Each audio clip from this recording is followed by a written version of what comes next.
Pois não, senhor presidente, senhoras e senhores vereadores, de uma forma bem breve, sucinta, mas sincera.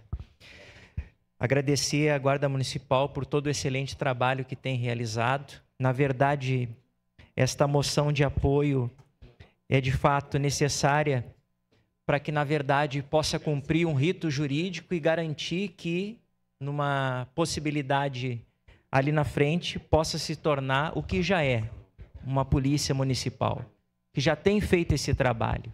Muitas ocorrências que cada um dos senhores e senhoras tem colaborado, juntamente com os outros órgãos de segurança, principalmente quando fazem fiscalizações em conjunto, a Guarda Municipal tem sido, de fato, essencial para essas atividades e tem demonstrado, de fato, um cumprimento com Caxias do Sul. Então, nós não poderíamos deixar de votar favorável a uma moção elogiando a nossa Guarda Municipal e garantindo cada vez mais respaldo para que possa trabalhar com garantia.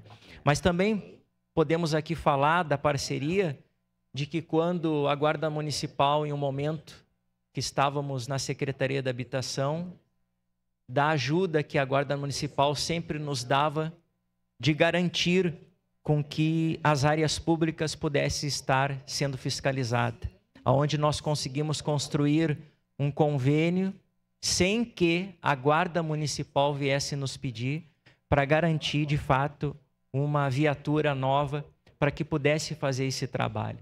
Então, isso eu não poderia deixar de mencionar porque são, às vezes, pequenos atos que demonstram realmente o quanto a Guarda Municipal precisa cada vez mais ser valorizada em momentos que ela também obteve vários coletes balísticos, pistolas, armamentos, muitas coisas, ela teve um início dando a garantia e condição de trabalho. E é isso que precisa, cada vez mais, a cada governo, um planejamento de Estado poder garantir com que estes secretários de segurança pública possam fazer um trabalho mais efetivo para a nossa cidade. Muito obrigado. Parabéns pela moção. Obrigado.